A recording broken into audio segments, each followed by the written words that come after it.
Whew, what's happening, everybody? This is my part 2 of the Amanda Todd series, which I have decided to put down my personal thoughts on this whole situation. Because like I said, my video ended up being really long and I couldn't upload a video that huge onto YouTube because I'm not a YouTube partner.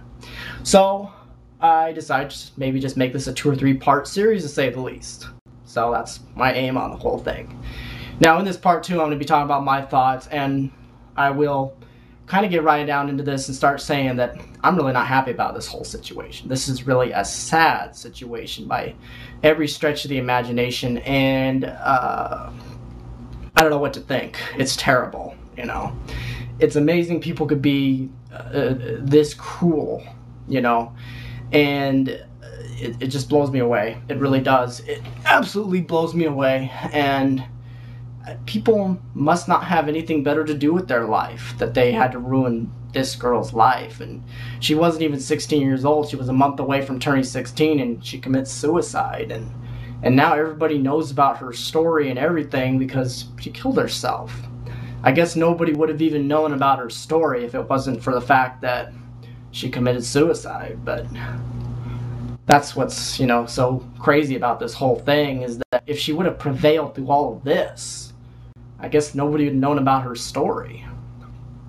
I guess you can say she really is a legend. And I know some people are saying that, how is this possible that she's a legend?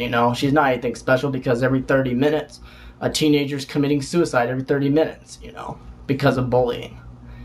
Yeah, I know. I mean, I've heard about these types of stories about cyber bullies and bullies and all kinds of other stuff, but I've never heard a story this crazy about all this stuff going on, about this perverted cyber stalker that was sending her boobs around and just making her life hell, And the thing about it is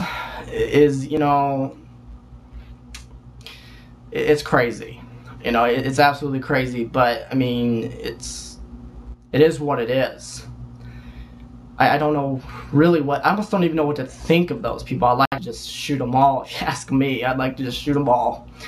But I will kind of get into that in part 3 as far as the controversial thing I'll be talking about. But what I really want to bring to the surface here through this whole situation, and what we can actually take into the arsenal as far as this situation is concerned, is that a situation like this, where she had a cyber stalker and she had cyber bullies and she had people bullying her at school, and she wasn't getting the proper help that she needed within the situation, which is why she's not here right now, unfortunately. That's not to say that I'm blaming the parents. No way. No. That's not to say that I'm blaming the parents.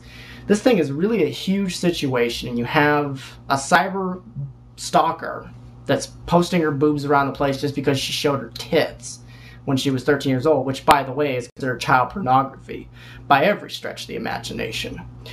But the fact is, the deal with why she ended up committing suicide was not just for the fact of cyber stalker. It was all this stuff piling up on her. And in turn, she was making herself worse than ever by the fact that she was cutting, and that she was on drugs and alcohol, and that she was then becoming suicidal because of her depression. It's just a huge compoundment of things going on here. And as much as we would like to say, it's the cyber stalker or the cyber bullies and the bullies, or as much as we'd like to say, oh, it's the school district, or it's the parents, the truth is, there's such a circle of madness. There's such a thing going around this whole situation. And I'd like to say, I feel as though, honestly, everybody is in a way responsible for this whole thing. I mean, there just wasn't enough done in the situation to protect this girl from trying to commit suicide. It's just a fact, people. But here's the thing. I know we'd like to blame the cyber stalker and the bullies and the cyber bullies and the school districts and all this stuff, which I'm going to try to bring to the surface as much as within this 10-minute margin I have in this video. Here's the thing. Let me get right down to business with the school, okay? Schools are meant for educating. They are not the babysitter. They are not the rehab. They are not the police station. They are not the mental hospital. They are none of those things, and they're not meant to be any of those things. It is meant to be an education center for you to learn, okay? Maybe, you know, the teachers could provide feedback for what was going on as far as her being bullied, but they were not there to babysit and all that stuff, and there's just a misconception about all of that. Leave the schools out of this. I don't care about the school, okay? What did you want the school to do? They are meant to be an education. End of story. Okay, and apparently some people don't understand that. And, you know, not to point any fingers, but the parents kind of believed that, you know.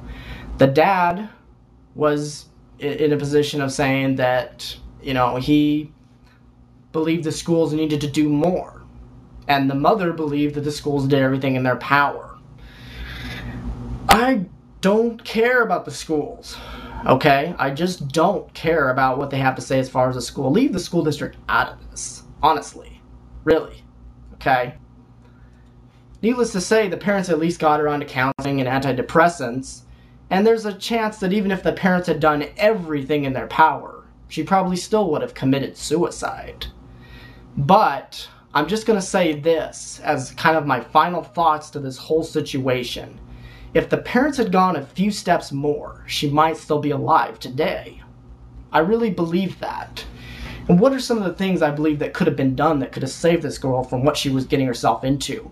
Well, number one, she could have been taken out of the school district and became homeschooled. I mean, if everybody hates her and nobody wants anything to do with her, take her out of the school district. She doesn't need to be there, okay? That's all I'm going to say as far as that's concerned, okay? In regards to the internet, maybe it just wasn't her place to be on the internet, and maybe it just wasn't her place to have a Facebook specifically, where people were just bashing her all the time, okay?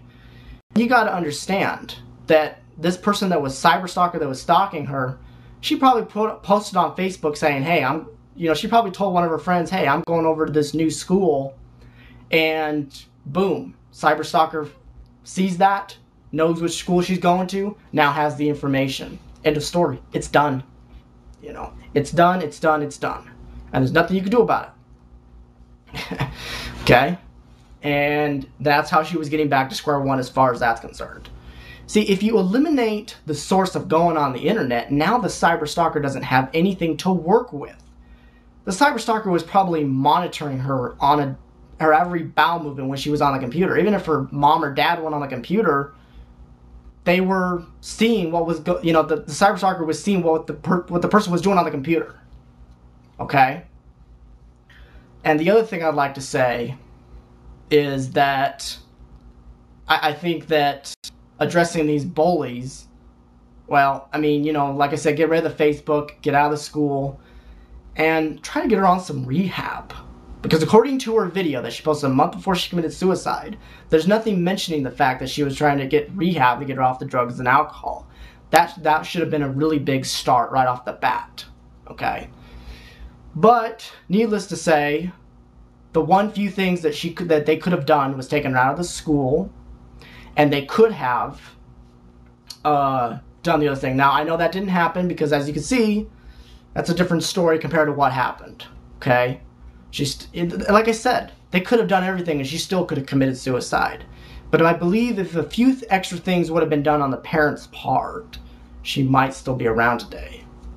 Okay? I'm just saying that. I'm not blaming the parents completely. I know they at least tried.